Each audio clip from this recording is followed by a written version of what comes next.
فلا هادي له. أشهد أن لا إله إلا الله وحده لا شريك له، وأشهد أن محمدا عبده ورسوله، أدى الأمانة وبلغ الرسالة ونصح الأمة وجاهد في الله حق جهاده وتركنا على المهجة البيضاء ليلها كنهارها لا يزيغ عنها إلا هالك. ونصلي ونسلم على النبي الأمين وعلى آله وصحبه أجمعين. سبحانك لا علم لنا إلا ما علمتنا إنك أنت العليم الحكيم. رب اشرح لي صدري ويسر لي أمري واحلل عقدة من لساني yafqahu qawli amma ba'd. Alhamdulillah, sama sekali sama-sama kita panjatkan kesyukuran kita kepada Allah Subhanahu wa taala kerana dengan limpah dan kurnia daripada Allah sekali lagi kita dapat bersama-sama untuk kita meneruskan perbincangan kita dalam surah Luqman, yang mana kita telah membincangkan pada kuliah yang lepas tentang bagaimana perkara-perkara yang berkaitan dengan kisah Luqmanul Hakim, bagaimana Luqmanul Hakim mendidik anak dia. Ini semua sebagai satu pengajaran dan periktibaran di dalam kehidupan kita. Dan juga kita nak melihat pada hari ini kita nak menyambung kembali perbincangan kita, yang mana Allah Ta'ala menyatakan a'udzubillahi minasyaitanirrajim, ayat yang ke-20. Alam tarau anna Allah sakhkhara lakum ma fis samawati wa ma fil ard wa asbagha 'alaikum ni'amahu zahiratan wa batinah wa minan nasi man yujadilu fillahi bighairi 'ilm wala hudan wala kitabin munir. Sadaqallahul azim. Allah Ta'ala kata, tidakkah kamu perhatikan sesungguhnya Allah telah menundukkan untuk kepentingan kamu apa-apa yang ada di langit dan juga apa-apa yang ada di bumi. Tuan-tuan, ayat ni sebagai satu kesinambungan daripada ayat-ayat yang lalu setelah Allah Subhanahu wa taala menceritakan tentang kewajipan manusia ini. Yang pertama, dia mempunyai hubungan dengan Allah dari sudut ketaatan, jangan syirik pada Allah. Yang kedua, hubungan dengan manusia, jangan sombong, hendaklah berlaku baik sesama manusia. Dan dalam ayat seterusnya ni Allah Ta'ala suruh kita tengok ciptaan-ciptaan Allah yang Allah kurniakan kepada kita, yang sewajarnya kita bersyukur dengan nikmat yang Allah Ta'ala kurniakan. Sebab Allah jadikan semua alam ni sebenarnya untuk kemudahan manusia. Untuk kita, tumbuh-tumbuhan untuk kita, haiwan untuk kita, tanah bumi untuk kita. Jadi mana untuk manusia, kita boleh gunakan apa saja yang diciptakan oleh Allah, air, angin, tanah, tumbuh-tumbuhan. Dan Allah Ta'ala uruskan alam ini untuk keperluan kita, iaitu Allah Ta'ala uruskan dari sudut matahari dan bulan peredarannya. Sebab kita tak boleh kawal matahari, kita tak boleh kawal bulan, tetapi kita hanya boleh menggunakan hasil cahaya daripada matahari dan sebagainya. Jadi dalam ayat ni Allah Ta'ala nak mengingatkan kepada kita tentang nikmat yang Allah limpahkan kepada kita. Allah menundukkan semua bintang di langit. Semua. Bahkan kita dapat manfaatkan bintang-bintang dulu. Orang dulu ni digunakan bintang itu sebagai satu petanda untuk perjalanan. Buruj dan sebagainya.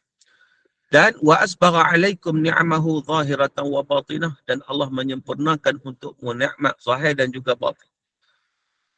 Bukan sekadar apa yang disebut tentang alam tadi, tapi Allah lengkapkan nikmat zahir, nikmat batin. Nikmat zahir ni apa? Nikmat zahir ni apa-apa saja yang kita nampak lah.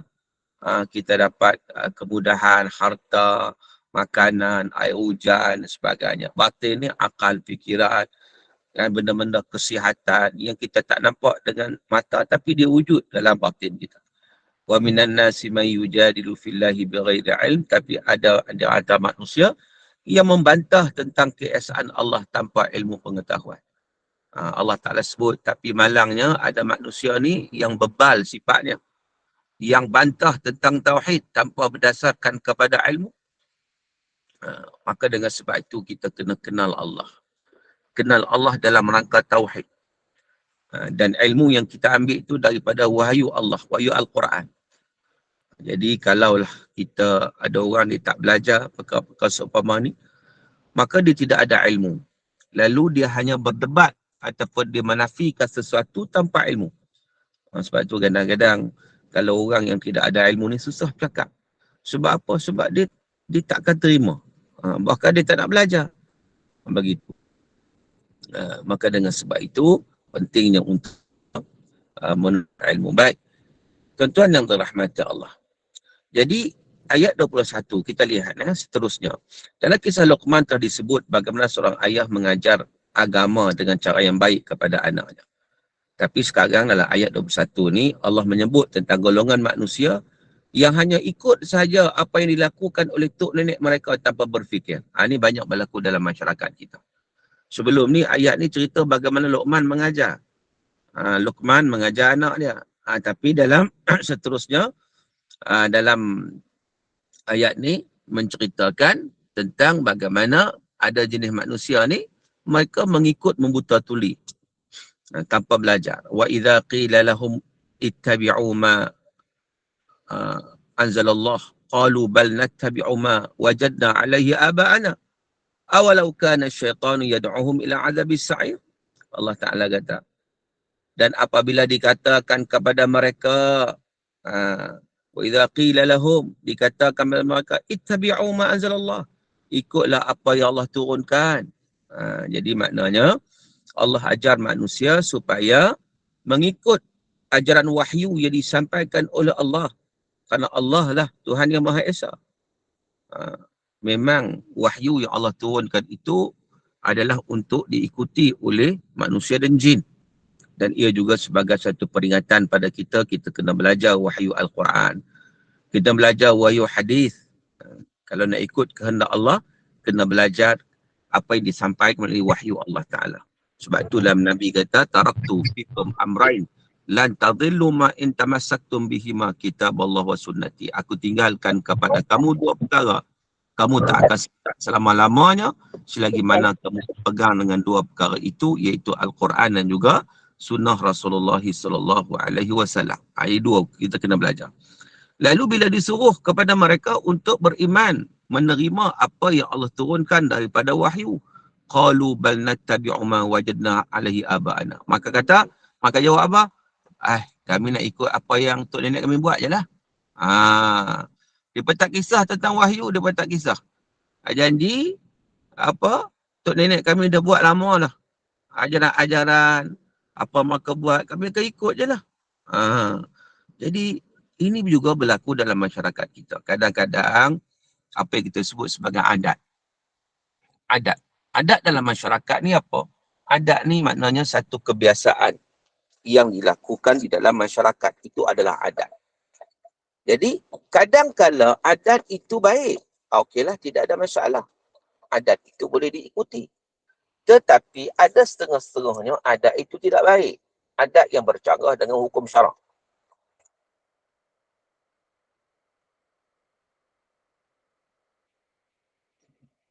Sebagai contohnya, kita kata adat yang bercanggah hukum syarak. Adat pembahagian harta pusaka. Contoh, ini contoh saja. Contoh saja. Adat pembahagian harta pusaka. Adat menyatakan bahawa harta pusaka tak boleh diperoleh oleh orang lelaki-lelaki. Harta pusaka ni orang perempuan sahaja. Ini contohnya. Lalu, adakah mendapat persetujuan? Kalaulah ahli waris kata tak apalah, kita ikut adat je lah, itu tidak jadi isu. Kalau bersetuju. Tetapi, ada yang tidak bersetuju kalau nak mendapatkan haknya. Dia kata, aku nak dapatkan hak akulah. Maka dikatakan kepadanya, tak boleh. Kita duk pakai adat dah lama dah. Ada hukum syarak kata macam ni. Tak boleh. Kita dah adat, kita datuk nenek moyang kita dah buat macam ni, kita kena ikut. Maka di sini kita lihat, ada yang di kalangan kita ni, yang mendahulukan adat daripada hukum syarak. Walaupun wahyu sekalipun, dia tolak tepi. Sebab apa? Alasan dia, tok nenek dia. Dulu dah buat lama dah. Awalau kana syaitanu yad'uhum ila azabis sa'ir. Apakah mereka akan ikut bapa-bapa mereka walaupun syaitan itu menyeru mereka ke seksa api yang menyala-nyala? Yang lebih menduka citakan adat-adat khurafat ni. Itu yang menduka citakan. Adat-adat tahyul. Maka ni contohnya adat-adat yang dibuat, adat-adat khurafat kepercayaan. Kalaulah anak beranak kan, beranak, dapat anak, nak tanam muri, kena tanam dengan paku.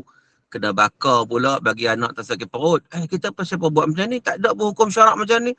Dia buat adat dah lama buat. Jadi dia mementingkan adat. Dia tak perlu dia tak fikir pun perkara itu bercanggah dengan wahyu ataupun tidak. Dia tak belajar pun. Iktiqad macam tu betul atau salah. Sedangkan itu iktiqad yang salah. Jadi makna nak ceritanya bahawa syaitan cukup suka kepada orang yang jahil sebenarnya. Sebab itu dalam kitab Talbis Iblis, antara ranking yang syaitan yang paling suka adalah golongan yang jahil. Sebab golongan yang jahil ni syaitan senang nak pengaruhi. Walaupun dia orang baik sekalipun. Zahirnya dia baik lah. Tapi masalahnya dia tak ada ilmu. Maka dia akan mengikut jejak langkah syaitan. Baik. Kemudian, selepas Allah Ta'ala menceritakan tentang golongan yang ingkar, Allah menyebut pula tentang orang yang selamat. Iaitu sebab dalam ayat Quran macam itulah. Kalau kita lihat Basyirah wa Nadhira kan, itu konsep. Bila Allah Ta'ala cerita tentang orang yang ingkar ni, Allah Ta'ala cerita juga orang yang baik. Wa man yuslim wajahu ila Allah wa huwa muhsin faqad istamsaka bil urwatil wuthqa wa ilallahi aqibatul umur. Ni. Dan barang siapa yang menyerahkan dirinya kepada Allah, sedangkan dia orang yang berbuat kebaikan, maka sesungguhnya dia telah berpegang kepada tali yang kukuh dan hanya kepada Allah kesudahan segala urusan. Ni orang yang baik. Berbeza dengan tadi ni, orang yang ingkar. Iaitu dalam ayat ini Allah Ta'ala menceritakan wa man yuslim wajhahu ilallah, sesiapa yang menyerahkan dirinya kepada Allah. Maknanya dia sanggup menyerahkan jiwa raganya kepada Allah. Sanggup taat kepada keseluruhan arahan daripada Allah. Jadi maknanya taat ni dalam arti kata taat tanpa soal. Tanpa soal. Wa huwa muhsin, sedangkan dia orang yang berbuat kebaikan. Bukan setakat dia taat, tetapi dia sentiasa memperbaiki diri dia untuk melakukan kebaikan dan ketaatan. Muhsin ni daripada perkataan ihsan. Ihsan ni kalau kita lihat detail sikit lagi, an ta'budallah ka'annaka tarah fa illam takun tarahu fa innahu yarak. Itu ihsan. Ihsan ni ialah hendaklah kamu mengabdikan diri pada Allah Ta'ala seolah-olah kamu nampak Allah. Walaupun hakikatnya memanglah kamu tak nampak Allah, tetapi yakin dan percayalah Allah Ta'ala sentiasa melihat kamu. Jadi, tuan-tuan yang dirahmati Allah Ta'ala sekalian, ihsan ni, dia sampai satu tahap dia merasai Allah Subhanahu Wa Ta'ala sentiasa memerhatikan dia, sentiasa mengawasi diri dia. Maka di situ, dia akan, kita kata, dia akan rasa terpanggil untuk melakukan kebaikan-kebaikan demi mencari keredaan di sisi Allah Subhanahu Wa Ta'ala. Tuan-tuan dan dirahmati Allah Subhanahu Wa Ta'ala sekalian. Itu orang yang muhsin, dia bagi orang yang mempunyai sifat ihsan. Tuan-tuan. Jadi kalau kita lihat seterusnya, iaitu faqad istamsaka bil urwatil wuthqa, mereka ini sesungguhnya telah berpegang kepada tali yang kukuh. Jadi maknanya mereka berpegang dengan tali yang kukuh ni, makna berpegang dengan Islam lah. Tali ni ibarat akidah lah, akidah. Ikatan yang kukuh. Jadi mereka akan selamat di dunia dan akhirat. Wa ilallahi aqibatul umur. Dan hanya kepada Allah kesudahan segala urusan. Yang ni kita kena sedar. Yang ni selalu disebut bahawa segala-galanya akan kembali kepada Allah Subhanahu Wa Ta'ala. Segala urusan akan kembali pada Allah. Jadi kita nak minta tolong pun, kita minta tolong pada Allah. Kita nak sembah Allah. Kan? Sebab apa? Kelak kita semua akan kembali kepada Allah Azza wa Jalla. Sebagaimana yang sering kita sebut, inna lillah wa inna ilaihi raji'un. Kita milik Allah yang kita akan kembali kepada Allah Subhanahu Wa Ta'ala. Baik. Tuan-tuan, puan-puan yang dirahmati Allah. Seterusnya, ayat yang menceritakan tentang takhwif ukhrawi. Wa man kafara fala yahzunka kufruh ilaina marji'uhum fa unabbi'uhum bima 'amilu innallaha 'alimun bidzatis sudur. Dan barang siapa yang kufur, maka kekufurannya itu janganlah menyedihkanmu ya Muhammad. Hanya kepada kamilah mereka kembali. Lalu kami beritakan kepada mereka apa yang telah mereka kerjakan. Sesungguhnya Allah Subhanahu Wa Taala mengetahui segala isi di dalam dada. Baik. Jadi kita lihat kepada ayat ini, iaitu kalau kita lihat ya, Allah Ta'ala sebut wa man kafara fala yahzunka kufur. Sesiapa yang kufur, maka kekafirannya itu jangan menyedihkan kamu. Sebab apa Allah Ta'ala sebut begitu? Sebab Nabi SAW ini telah banyak melakukan dakwah. Dan Nabi ini punyalah Nabi sayang kepada umatnya. Kalau boleh Nabi nak semua orang beriman. Semua orang beriman. Hatta kalau kita lihat musuh-musuh Islam, Abu Jahal. Abu Jahal. Kadang-kadang ada orang dia masih confuse antara Abu Jahal dan Abu Lahab. Ada orang masih lagi dia tak boleh beza. Abu Jahal dua-dua orang jahat sebenarnya. Abu Jahal pun jahat, Abu Lahab pun jahat. Tetapi Abu Lahab tu ada kaitan dengan Nabi sebab dia bapa saudara Nabi. Itu Abu Lahab. Yang Allah Ta'ala sebut tabbat yada abi lahabi wa tab. Itu Abu Lahab. Adapun Abu Jahal, dia adalah pemimpin Bani Makhzum. Pemimpin Bani Makhzum. Dia juga jahat. Dia telah memimpin tentera dalam peperangan Badar dan mengetuai peperangan Badar dalam pihak Quraisy dan akhirnya beliau terkorban. Cuma nak ceritanya Nabi SAW ni, orang macam ni pun Nabi doa untuk mereka dapat Islam. Contohnya Nabi doa, Allahumma a'izzal Islam bi ahadil umarain. Ya Allah, muliakan Islam ni dengan masuknya Islam. Dua orang Umar ni, seorang pun tak apalah. Kau tak dua orang pun dengan. Itu siapa? Umar Al-Khattab dan Amr bin Hisham. Amr bin Hisham ni Abu Jahal lah. Makna Nabi tetap berdoa untuk mereka. Tetapi kadang-kadang apa yang berlaku, golongan musyrikin menolak. Nabi sedih lah. Nabi sedih. Sebab Nabi perhatian kepada mereka. Nabi nak selamatkan semua orang. Semua orang Nabi nak selamatkan. Tapi malangnya ada orang tak beriman menyebabkan Nabi sedih. Maka Allah bagi pujukan. Di sini ayat ni disebut sebagai ayat tasliyah. Tasliyah ni maknanya pujukan kepada baginda. Supaya jangan sedih. Kalau mereka itu tetap kufur. Walaupun telah diberikan ajaran dan dakwah kepada mereka. Baginda Nabi SAW tidak dipersalahkan. Kerana baginda telah menjalankan tugas dengan baik. Begitu juga kalau kita lihat. Kita ni macam itulah juga. Kita bertanggungjawab untuk berdakwah. Tetapi kita tidak boleh bagi hidayah. Perkara ini berlaku mungkin kadang-kadang kita tak terasa sangat bila mana ia tidak melibatkan orang yang kita sayang, family kita dan sebagainya. Tetapi kalau melibatkan orang kita sayang, contohnya ada orang yang pernah bertanya kepada saya lah, ini pengalaman. Ada yang bertanya, dia ada seorang ni, dia pernah jumpa saya lah. Iaitu ketika mana selepas daripada menunaikan solat isyak, lepas tu saya ada satu kuliah di satu masjid. Di satu masjid. Kemudian lepas tu solat isyak. Lepas solat isyak datanglah seorang laki-laki. Nampak macam rocker sikit lah.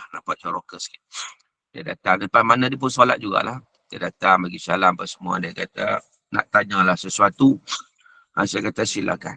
Dia pun ceritalah. Dia kata dulu dia ni orang yang tak kena tikat semayang lah cerita dia. Bukan takat dia, satu family. Keluarga dia memang tak kena Islam. Memang tak solat. Paling utama tak solat. Mereka ni Islam tapi tak solatnya. Tak solat. Tak peduli bab tu. Tapi ringkas ceritanya, Alhamdulillah. Dia kata dia ada dapat hidayah balik ke pakar jalan. Dia pun solat. Alhamdulillah sekarang ni dia dah solat. Dia tak tinggal solat dah. Cumanya, lepas tu dia menangis. Tiba-tiba dia menangis. Saya pun terkejut juga. Sebab apa ni tiba-tiba dia menangis. kan? Rupa-rupanya dia bagi tahu dia sedih.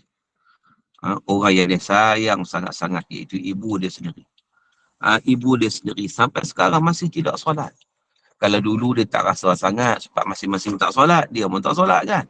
Tapi sekarang ni dia terasa sangat-sangat. Bila mana dia solat tapi ibu dia tak solat, dia sangat takut. Kalau dia tak dapat nak menyelamatkan ibu dia. Dia takutlah bila dia duduk belajar, datang kuliah, sebab tahu bagaimana hukum tak solat ni, keadaan dia bagaimana kan. Iaitu awwalu ma yuhasabul abdu yaumal qiyamah as-salah. Perkara pertama yang akan dihitung oleh Allah Subhanahu wa taala di hari akhirat ialah solat. Dan solat itu juga bagaimana yang kita ketahui, solatu imaduddin, solat itu tiang agama. Jadi bagaimana keadaannya bila mana ada orang yang tidak solat, maka sudah tentulah keadaannya orang yang tidak solat ini merupakan sesuatu dosa yang sangat-sangat besar. Jadi dia takut. Dia takut. Dia rasa seolah-olahnya bagaimana keadaan. Dia menangis. Maka dia bertanya kepada saya, apa yang boleh dilakukan? Jadi inilah kita nak sebut. Kita ambil petunjuk daripada Nabi SAW. Dalam arti kata, kita hanya boleh berusaha. Kita hanya boleh berusaha. Saya sebut kepada lelaki tersebut, saya kata, kamu teruskan pujuk mak kamu. Pujuk, kan? Kemudian tunjukkan contoh yang baik. Solat di depan dia, contohnya. Kan? Kemudian berdoa kepada Allah Subhanahu Wa Taala, ya, supaya dibuka pintu hidayah kepadanya. Tetapi, dalam keadaan apa sekalipun, kita tetap tidak boleh memberi hidayah kepadanya. Jadi, itu di luar bidang tugas kita. Janganlah kita bersedih kerana kita tidak dapat nak baiki dia. Kenapa? Kerana kita memang tak mampu pun. Nabi pun tak mampu. Nabi pun tak mampu. Nabi sayang kepada semua. Tetapi Nabi tak mampu. Sebab itu dalam ayat ni Allah Ta'ala menyatakan bahawa Allah Ta'ala kata, jangan sedih. Kerana maka itu kufur, jangan sedih. Tentu bayangkan, Nabi SAW menyampaikan Islam. Tiba-tiba bapa saudara Nabi sendiri yang menentang Islam. Itu adalah Abu Lahab. Dan bapa saudara Nabi yang baik pun ada juga. Tetapi ia tak terima Islam. Nabi sedih. Iaitu Abu Talib. Kan? Jadi maknanya di situ. Tetapi perkara ini Nabi tak boleh buat apa-apa. Sebab apa? Innaka la tahdi man ahbabta. Innallah yahdi man yasha. Satu konsep yang semua orang kena pegang. Iaitu innaka, sesungguhnya engkau tidak boleh memberi hidayah kepada sesiapa yang engkau suka. Kalau hak kita sayang, kita tak boleh bagi hidayah kepada sesiapa yang kita sayang. Tetapi walakin Allah yahdi man yasha.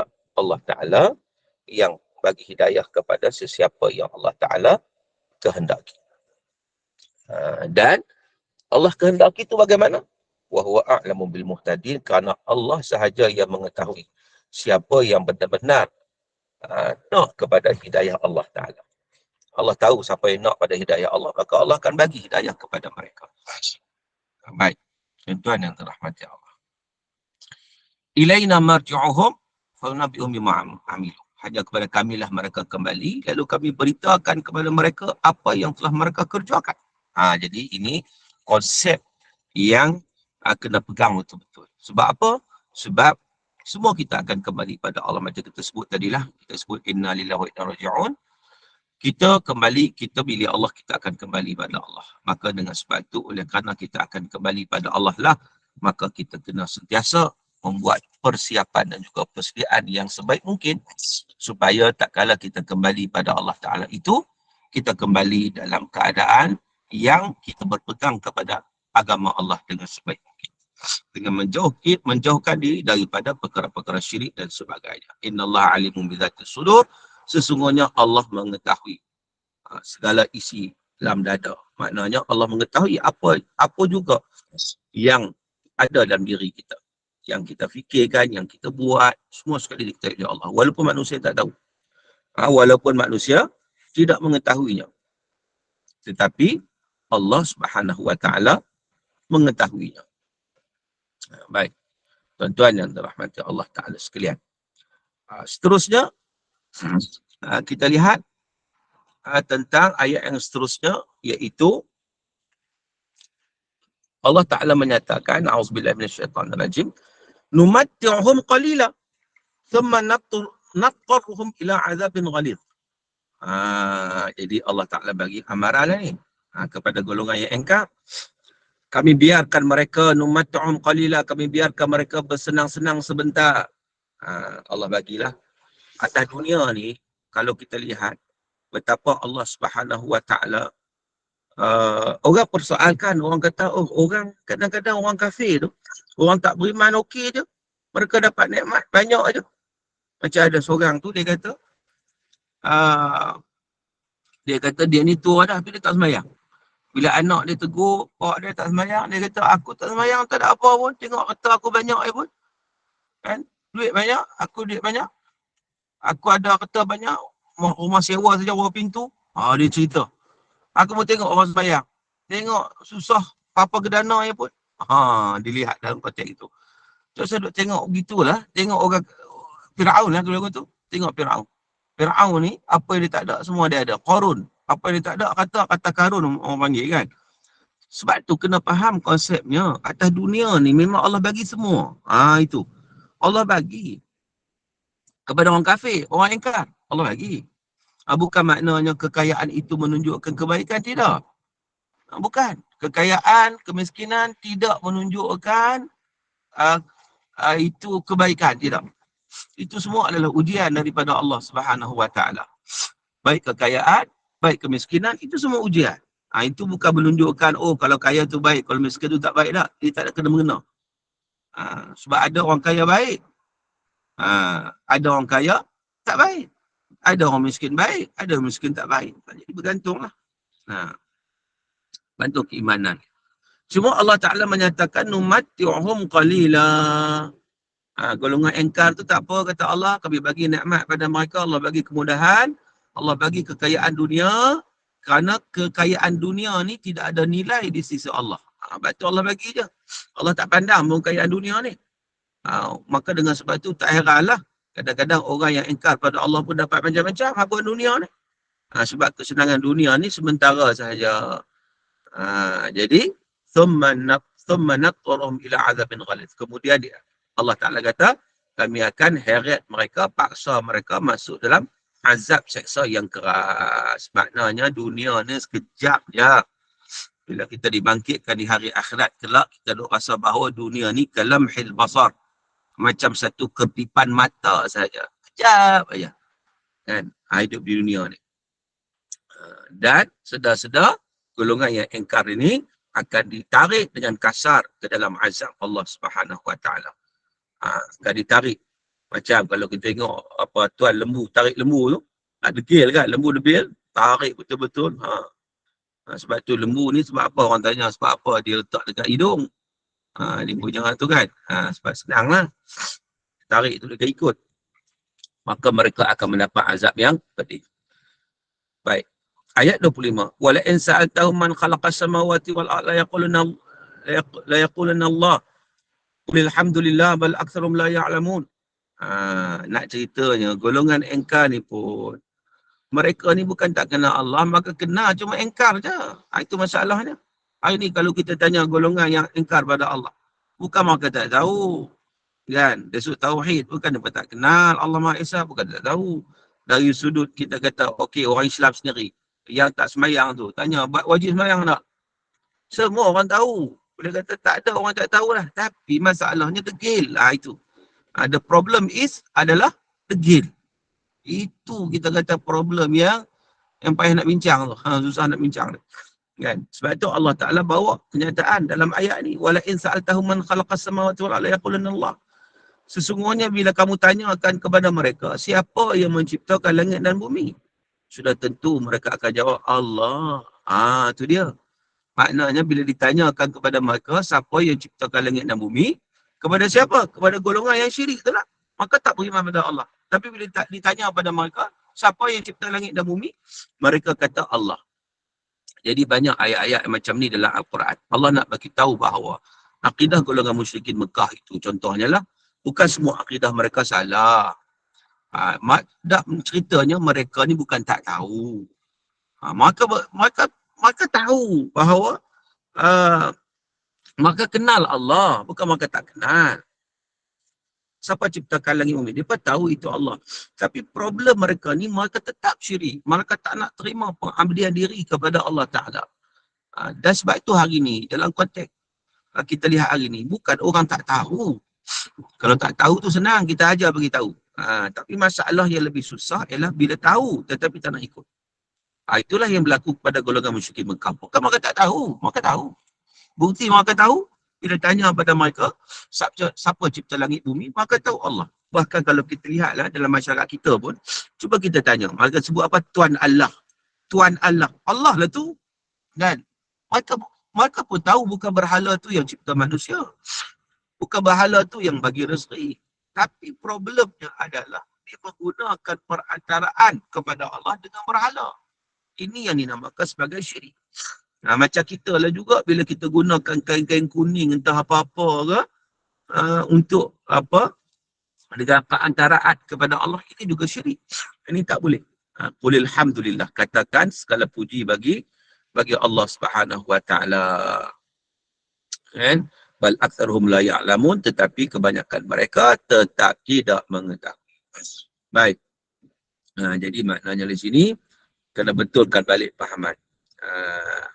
Iaitu kena kembali kepada Allah Ta'ala. Bila kenal Allah, janganlah kenal sahaja, tetapi mesti ada pengabdian diri kepada Allah. Itu baru betul. Macam kita tahu bab solat, kita tahu bab aurat, jangan tahu saja. Orang tahu aurat tu wajib, tahu kat mana pun, tapi bila nak buat, tak nak, degil. Bantah. Tak apalah aku ni tak dapat hidayah lagi. Tak apalah aku belum bersedia. Aku dah mencuba tapi tak berjaya. La ilaha illallah. Ni masalahnya bukan tak tahu ni, tahu. Tetapi degil. Ni masalah. Jadi jangan kita mengikut perangai ataupun sifat yang seumpama ni, kelak dia akan merugikan kita. Seterusnya ayat 26 Allah Ta'ala sebut, Lillahi ma fis samawati wal ard innallaha wal ghaniyul hamid. Kepunyaan Allah lah segala apa yang ada di langit dan bumi. Jadi Allah suruh ajak manusia untuk mentauhidkan Allah Ta'ala. Tapi kalau mereka tak nak juga, kan, Allah bagi tahu bahawa mereka syirik ke orang yang tak taat pada Allah ni sebenarnya tidak memberi kesan apa-apa kepada Allah. Jangan duk sangka kalau lah orang tak taat pada Allah tu beri kesan pada Allah. Tak ada beri kesan apa pun. Sebab apa? Segala apa yang ada di langit dan bumi ni semua adalah milik Allah Ta'ala. Jadi tak mengurangkan sedikit pun kekuasaan, kekayaan, keagungan Allah dengan keengkaran manusia itu kepada Allah. Tak kurang sikit pun. Innallahu wal ghaniyul hamid. Sesungguhnya Allah Maha Kaya lagi Maha Terpuji. Sebab tu jangan duk sangka sama ada ibadat kita begitu juga. Ibadat kita pun tidak menambahkan kekayaan Allah, tidak. Sebab tu kalau orang buat ibadat tu maknanya kebaikan tu sebenarnya akan kembali kepada kita balik sebenarnya. Begitu juga orang buat maksiat tidak menggugat Allah Ta'ala pun, tapi keburukannya akan datang balik kepada orang yang melakukan maksiat tersebut. Jadi ianya akan kembali kepada kita sendiri. Jadi di situ sebagai satu pengajaran lah. Kadang-kadang ada orang dia rasa seolah macam bila dia buat baik tu ada kesan menambahkan keagungan Allah, tak ada, tak tambah apa pun. Allah tetap agung. Walaupun manusia itu menyembah Allah ataupun tidak, manusia itu ingkar ataupun tidak, tidak menjejaskan sedikit pun. Sebab itu Allah Ta'ala Ghaniyul Hamid. Allah Ta'ala Maha Kaya. Allah memiliki segala-galanya. Dan Allah Ta'ala Maha Terpuji. Baik. Tuan dan rahmat Allah. Seterusnya ayat 27. Walau annama fil ard min syajaratin aqlam wal bahru yamudduhu min ba'di sab'atu abhur ma nafidat kalimatullah innallaha azizun hakim. Dan seandainya pohon-pohon di bumi menjadi pena dan laut menjadi tinta ditambahkan kepadanya 7 laut lagi sesudah keringnya, nescaya tidak akan habis ditulis kalimah Allah. Sesungguhnya Allah Maha Perkasa lagi Maha Bijaksana. Baik. Dalam ayat ini menunjukkan tentang kebesaran dan keagungan Allah Subhanahu wa taala. Iaitu nak ceritanya bahawa walau annama fil ardi min syajaratin aqlam wal bahr, dan seandainya pohon-pohon di bumi menjadi pena, pohon-pohon jadi pena, jadi pen, dan laut menjadi tinta, jadi dakwat. Bayangkan semua pokok dalam alam ni, berapa banyak agak-agak pokok ni dalam alam ni. Oh, tak kira banyaknya. Hutan-hutan ni banyak mana pokok ni. Kita tengok keliling kita pun pokok saja. Bayangkan pokok-pokok ni jadikan pen, pena. Satu pokok je berapa pen kita boleh dapat. Baru satu pokok kan. Baru satu pokok. Pen kecil lah. Pen kecil. Katakan pen ni, satu pokok, beribu pen kita boleh dapat. Daripada kayu kan. Ni yang ada ni berapa pokok? Allahu Akbar. Tak tahulah. Banyaknya. Dan bila ada pen, perlu dakwat. Bayangkan dakwat tu diambil daripada keseluruhan air laut yang ada. Lautan Atlantik jadi dakwat. Lautan Pasifik jadi dakwat. Laut Cina Selatan jadi dakwat.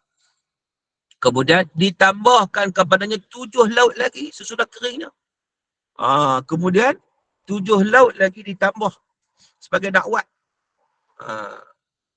Jadi disebut 7 ni, dia nak menunjukkan makna mubalaghah. Bukan maksud 7 saja, bukan.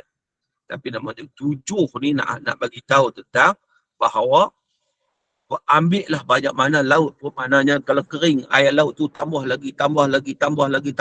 Jadikan sebagai dakwat untuk ditulis. Ma nafidat kalimatullah. Nescaya tidak akan habis ditulis kalimah Allah. Jadi kita guna pen, guna dakwat tadi ni, guna laut tadi untuk apa? Untuk tulis kalimah Allah Subhanahu wa taala. Nak ceritanya bahawa tak cukup nak tulis. Orang punyalah banyak. Apa maksud kalimah Allah itu? Tulis kalimah Allah itu maksudnya puji-pujian kepada Allah yang merangkumi segala sifatnya dan segala perbuatannya. Karena segala perbuatannya itu menjadi sebab untuk memujinya, maka tentu tak cukup. Air laut, 14 lautan pun nak tulis memang tak cukup. Itu menunjukkan betapa kebesaran dan keagungan Allah Ta'ala. Sebab itu Ar-Rabi' Ibn Anas mengatakan, sesungguhnya perumpamaan ilmu semua hamba Allah Ta'ala. Yang ilmu manusia ni dahsyat juga zaman sekarang ni kan, boleh sampai naik ke angkasa dan sebagainya kan, dahsyat. Boleh buat teknologi macam-macam, tapi semua ilmu manusia ni nak dibandingkan dengan ilmu Allah, hanya setitis air dibandingkan dengan semua lautan yang ada. Kalau nak buat kita kata buat perumpamaan lah. Perumpamaan, nak cerita, nak menunjukkan kebesaran ilmu Allah, keagungan ilmu Allah ni. Katakan manusia ni, hebatnya ilmu manusia ni pada hari ni, digabungkan semua manusia, kehebatan manusia itu. Tapi nak dibandingkan ilmu yang ada pada seluruh manusia dan bandingkan dengan ilmu Allah ni, ilmu manusia keseluruhannya tak sampai pun satu titik air nak dibandingkan dengan air lautan. Nak ceritanya betapa besar dan agungnya ilmu Allah Subhanahu wa taala. Maka dengan sebab itu, seandainya laut dijadikan sebagai tinta untuk mencatat kalimah-kalimah Allah, dan semua pepohonan dijadikan sebagai penanya, nescaya semua pena itu akan patah dan semua air laut akan kering kehabisan. Sedangkan kalimah-kalimah Allah masih tetap utuh.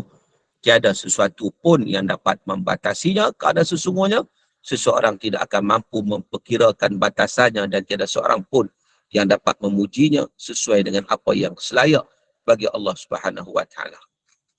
Baik. Innallaha azizun hakim. Maka sesungguhnya Allah Ta'ala Maha Perkasa lagi Maha Bijaksana.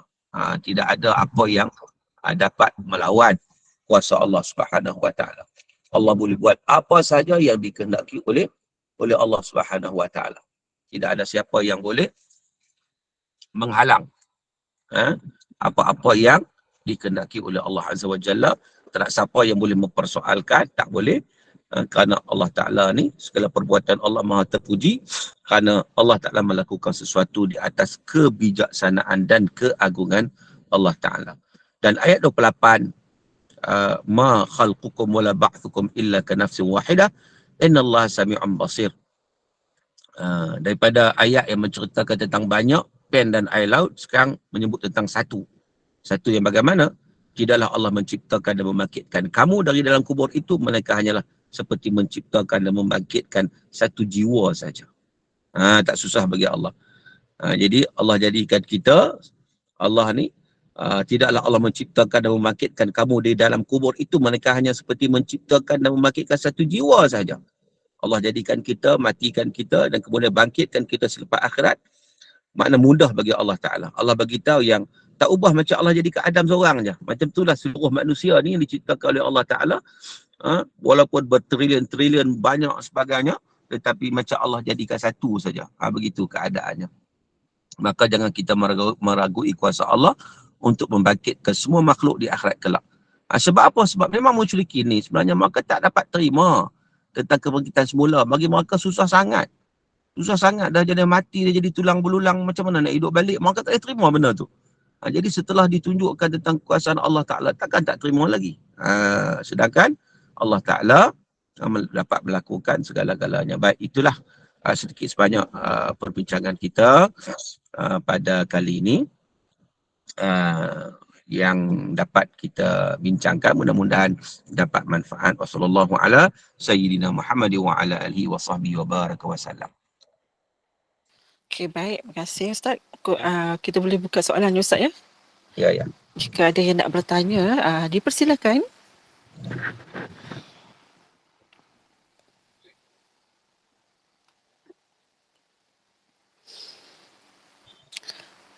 Nampaknya diam, dah tak ada soalan dah. Agaknya dah faham dan jelas. Baiklah, alhamdulillah. Jazakallahu khair al-fadil Ustaz Profesor Madya Dr. Muhammad Suki atas kesediaan berkongsi ilmu tadabbur ayat suci Al-Quran ini daripada surah Luqman ini yang mengenai akibat mengingkari kekuasaan dan kebenaran Allah SWT, dan tetapkanlah keyakinan kita terhadap balasan Allah SWT ini di akhirat kelak, agar kita sentiasa menjaga ibadah dan tidak menjadi orang yang kufur. Yang perbanyakkanlah berdoa kepada Allah SWT dengan bersungguh agar ditetapkan keimanan hinggalah ke akhir hayat kita, dan bersemangat dalam melakukan seruan dakwah kepada manusia, dan tidak mudah berasa sedih jika dakwah kita ditolak, dan Allah SWT sahajalah yang layak memberi petunjuk dan hidayah kepada seseorang itu. Dan sesungguhnya azab Allah SWT ini tiada siapa pun yang mampu menghadapinya nanti. Dan kepada penaja dan penyumbang sekalian, terima kasih atas sumbangan dan tajaan bagi slot program kita pada pagi ini. Semoga Allah kurniakan keberkatan rezeki dan umur bagi kita semua. Dan bagi menyambung semula tadabbur surah Al-Luqman ini pada menghadapan, kita tutup dulu dan tangguhkan dulu dengan tasbih kafarah dan surah Al-Asr. Silakan Ustaz. Baik, mudah-mudahan sikit sebanyak yang kita bincang pada kali ini dapat mengukuhkan keimanan dan tauhid kita kepada Allah, untuk kita merasai kebesaran dan keagungan Allah Azza wa Jalla. Betapa ilmu Allah sangat-sangat luas, kita sangat-sangat kerdil sebenarnya. Sebab tu kita jangan bongkak dan kita jangan sombong bila mana kita mendapat nikmat daripada Allah. Kita jangan rasakan itulah sesuatu benda yang besar. Sebaliknya ia sebagai satu ujian untuk kita semakin syukur dan tunduk kepada Allah Azza wa Jalla. Jadi kita tutup dulu majlis kita pada kali ini dengan bacaan surah Al-Asr dan tasbih kafarah. Bismillahirrahmanirrahim.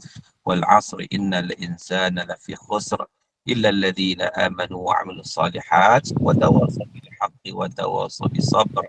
Subhanakallahumma wa bihamdik asyhadu an la ilaha illa anta astaghfiruka wa atubu ilaik. Wabillahi taufiq wal hidayah. Wassalamualaikum warahmatullahi wabarakatuh. Waalaikumsalam warahmatullahi wabarakatuh. Terima kasih Ustaz. Sampai jumpa sekalian. Jumpa lagi insyaAllah. Terima kasih Ustaz. Terima kasih Ustaz. Waalaikumsalam. Jumpa lagi. Dah habis kan Ustazah? Dah habis dah. Kita jumpa lagi malam nanti pukul 8. InsyaAllah. Baik. InsyaAllah. Waalaikumsalam warahmatullahi wabarakatuh. Jumpa lagi. Terima Terima kasih kasih, semua. Ustaz. Terima kasih Ustaz. Baik. Terima kasih semua. Terima kasih semua.